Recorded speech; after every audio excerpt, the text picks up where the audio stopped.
Enthiran மூவிய 90ஸ்ல Kamal Haasan and பிரீத்தி சிந்தாவை வச்சு start பண்ண ஷங்கர் அப்புறம் ஏன் மூவியை டிராப் பண்ணாரு? ஷாருக் கான் ஓகே சொல்லி ஸ்டார்ட் பண்ண படம் மறுபடியும் டிராப் ஆக ரீசன் என்ன? கடைசியா சூப்பர் ஸ்டார் நடிக்க arrows international and அயங்காரன் international production company மூலியமா பிலிம் ப்ரொடக்ஷன் ஸ்டார்ட் பண்ண படம் சடனா சன் பிக்சர்ஸ் கைக்கு மாற ரீசன் என்ன? இப்படி எந்திரன் மூவிஸ் சுத்தி இருக்க பல அன்னோன் இன்ட்ரெஸ்டிங் டீடைல்ஸ இந்த வீடியோல பார்க்க போறோம். மறக்காம நம்ம சேனல் இப்பதான் பாக்குறீங்கன்னா உடனே சப்ஸ்கிரைப் பண்ணி வச்சுக்கோங்க. தமிழ் சினிமாவோட பெஸ்ட் சயின்டிபிக் படம் என்னன்னு கேட்டா 100ல 99 பேரு ஷங்கரோட டைரக்ஷன்ல நம்ம சூப்பர் ஸ்டார் ரஜினிகாந்தோட ஆக்டிங்ல 2010ல வந்த எந்திரன் படத்தை தான் சொல்லுவாங்க. கிட்டத்தட்ட இந்த படம் 15 வருஷம் கிட்ட ஆச்சு. ஆனாலும் இப்போ வரைக்கும் இந்த படத்தோட குவாலிட்டியோ மேக்கிங்கையோ இன்னும் எந்த தமிழ் படத்தினாலையும் நெருங்க கூட முடியலன்னே சொல்லலாம். அந்த டைம் பீரியட்லயே கிட்டத்தட்ட 100 கோடி ரூபாய் பட்ஜெட்ல எடுத்த இந்த எந்திரன் படம் பண்ண கலெக்ஷன்ஸ்னால தான் பாகுபலி, நானி, அப்புறம் RRR இந்த படம்லாம் வெளியவே வரதுக்கு ஒரு காரணம் கூட சொல்லாங்க. ஷங்கரோட ஆல் டைம் பெஸ்டான இந்த எந்திரன் படத்தை பத்தின சில அன்னோன் ஃபேக்ட்ஸ் எல்லாம் தான் இந்த வீடியோல பார்க்க போறோம். வாங்க வீடியோக்குள்ள போலாம். ஷங்கர் உலகநாயகன் கமல்ஹாசனை வச்சு இந்தியன் படம் எடுத்து முடிச்ச டைம்லயே ரைட்டர் சுஜாதாவோட ஷார்ட் ஸ்டோரியான என் இனிய எந்திரா அந்த கதையை பேஸா வச்சு ரோபோட்னு ஒரு கதையை ரெடி பண்ண ஸ்டார்ட் பண்ணிருக்காரு. ஆனா அந்த டைம்ல அதை பண்ண ரொம்ப கஷ்டம் அப்படின்னு ஃபீல் பண்ணிட்டு அடுத்தடுத்து ஜீன்ஸ் முதல்வன் எல்லாம் எடுத்து ரிலீஸ் பண்ணிருக்காரு. இந்த 2 படமும் பயங்கரமான பிளாக் பஸ்டர் சக்சஸ் ஆகிருக்கு. உடனே கமல்ஹாசன் ஷங்கர் கிட்ட மறுபடியும் நம்ம ஒர்க் பண்ணலாமா அப்படின்னு கேட்டிருக்காரு. ஷங்கரும் அவர் ரெடி பண்ணி வச்சிருந்த ரோபோட் கதையை பிச் பண்ணிருக்காரு. கமல்ஹாசனுக்கும் கதையை கேட்டுட்டு பயங்கரமா அவர் இன்ஸ்பயர் ஆகி உடனே ஸ்டார்ட் பண்ணலாம் அப்படின்னு சொல்லியிருக்காரு. ஷங்கர் அவரோட ப்ரீ ப்ரொடக்ஷன் ஒர்க் எல்லாம் ஸ்டார்ட் பண்ணிருக்காரு. கமல்ஹாசன் அண்ட் பிரீத்தி சிந்தாவை வச்சு டெஸ்ட் ஷூட்லாம் கூட பண்ணிருக்காங்க. ஆனா ஏதோ சில காரணங்கள்னால அது அப்படியே டிராப் ஆகிருக்கு. அந்த டெஸ்ட் ஷூட்டோட ஸ்டில்ஸ் எல்லாம் இப்ப கூட ஆன்லைன் பிளாட்ஃபார்ம்ல அவைலபிளா இருக்கு. ஷங்கர் பாய்ஸ் எடுக்க போயிட்டாரு. அதுக்கப்புறம் கமல்ஹாசனும் பம்மல் கே சம்பந்தம்ல நடிக்க போயிட்டாரு. அப்புறம் Shankar back to back Boys முடிச்சதுக்கு அப்புறமா விக்ரம வச்சு அன்னியன் படத்தை ஸ்டார்ட் பண்றாரு. அன்னியன் ஒரு பேன் இண்டியன் ஹிட் அப்படிங்கறத நான் சொல்லி உங்களுக்கு தெரியணும்னு அவசியமே இல்ல. அன்னியன் படத்தோட ஹிட்ட பார்த்துட்டு ஷாருக் கான் ஷங்கர் கூட ஒர்க் பண்ணணும்னு ரொம்ப ஆசைப்பட்டிருக்காரு. உடனே ஷங்கரும் ரோபோட் படத்தோட அந்த ஸ்கிரிப்டை பிச் பண்ணிருக்காரு. ஷாருக் கானும் ரொம்ப பிடிச்சு போய் உடனே ஓகே சொல்லியிருக்காரு. உடனே ஷங்கரும் ஷாருக் கான் பிரியங்கா சோப்ரா வச்சு ஷூட் எல்லாம் கூட ஸ்டார்ட் பண்ணிடலாம் அப்படின்னு முடிவு பண்ணிருக்காங்க. ஏதோ சில காரணங்கள்னால இந்த டைமும் இது அப்படியே டிராப் ஆகிருக்குங்க.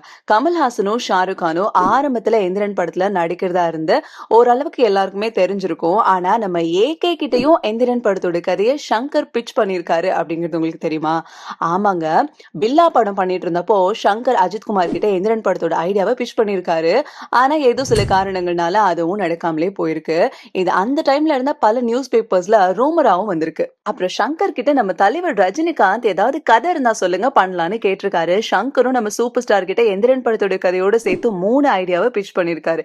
ஒன்னு எந்திரன் படத்தோட கதை, 2வது ரிவெஞ்ச் ஸ்டோரி மாதிரி கிட்டத்தட்ட ஐ படத்தோட கதைன்னு சொல்லலாம், 3வது சிவாஜி படத்தோட கதை. சூப்பர் ஸ்டார் இந்த 3 கதையும் கேட்டுட்டு ஃபர்ஸ்ட் 2 உங்க ஸ்டைல்ல இருக்கு, 3வது சொன்ன கதை என்னோட ஸ்டைல்ல இருக்குன்னு சொல்லி சிவாஜி படத்தோட கதையை லாக் பண்ணிருக்காரு. அப்புறம் ஷங்கர் விறுவிறுன்னு சிவாஜி படத்தோட ஒர்க் எல்லாம் ஸ்டார்ட் பண்ணி 2007ல சிவாஜி படம் ரிலீஸ் ஆகுது. சிவாஜி படம் எவ்வளவு பெரிய சக்சஸ்ங்கிறது உங்களுக்கே தெரியும். அப்போ சிவாஜியோட சக்சஸ் டைம்லயே ஷங்கர் உடனே நம்ம தலைவர்கிட்ட எந்திரன் படத்தோட ஐடியாவையும் சொல்லி ஓகே வாங்க.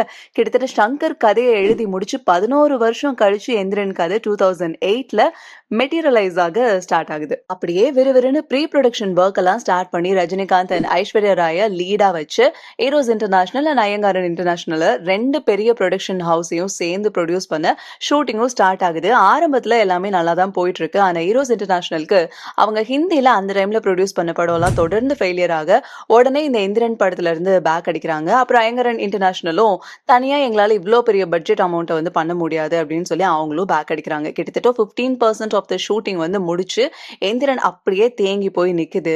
என்ன பண்றதுனே புரியாம ஷங்கர் அண்ட் ரஜினிகாந்தும் குழம்பி போய் இருக்காங்க. அப்போ தலைவர் சூப்பர் ஸ்டார் என்ன பண்றாருன்னா கலாநிதி மாறன் கிட்ட பேசி ப்ரொடியூஸ் பண்ண வைக்கிறாரு. எந்திரனுக்கு முன்னாடி வர சூப்பர் ஸ்டார் எந்த ப்ரொடியூசர் கிட்டயும் தேடி போனதே இல்லையாங்க.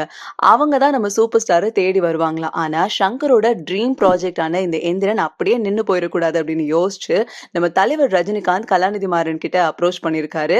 அது வரைக்கும் படத்தெல்லாம் டிஸ்ட்ரிபியூஷன் ப்ரொடக்ஷன் மட்டுமே பண்ண கலாநிதி மாறன் சன் பிக்சர்ஸ் அப்படின்னு ஒன்னு ஸ்டார்ட் பண்ணி அந்த பேனரோட ஃபர்ஸ்ட் பிலிமா எந்திரன் படத்தை ப்ரொடியூஸ் பண்றாங்க. அண்ட் திரும்பவும் நின்னு போன ஷூட்டிங் எல்லாம் வேகமா எடுக்குது. எந்திரன் படம் உருவாகவும் ஆரம்பிக்குதுங்க. இந்த எந்திரன் படத்தோட ப்ரொடக்ஷன்ல இன்னொரு ஃபேக்ட் என்னன்னா, ஆரம்பத்துல ஹீரோஸ் இன்டர்நேஷனல் அண்ட் ஐயங்காரன் இன்டர்நேஷனல் இந்த படத்தை ப்ரொடியூஸ் பண்ண ஒத்துக்கிட்டப்போ எந்திரனுக்கு ஒதுக்குன பட்ஜெட் கிட்டத்தட்ட 150 crores. ஆனா சன் பிக்சர்ஸ் அவ்வளோலாம் எங்களால அஃபோர்ட் பண்ண முடியாதுன்னு சொல்லி 100 கோடி தான் கொடுத்திருக்காங்க. 100 கோடியா இருந்தாலும் இந்த படம் ரிலீஸ் ஆன 2010 டைம்ல இந்தியன் சினிமாலேயே அது வரைக்கும் வந்த படங்கள்லயே எந்திரன் தான் காஸ்ட்லியஸ்ட் பிலிம்னு சொல்றாங்க. அது மட்டும் இல்லாம இந்தியன் சினிமாலேயே ஏஐ பேஸா வச்சு வந்த முதல் படமும் எந்திரன் தான். எந்திரன் மூவி எப்படி டேக் ஆஃப் ஆச்சு அப்படிங்கறத பார்ட் 1 வீடியோல பார்த்தோம். அடுத்த வீடியோல எந்திரன் மூவில இருக்க இன்ட்ரெஸ்டிங் ஃபேக்ட்ஸ் எல்லாம் பார்ப்போம்.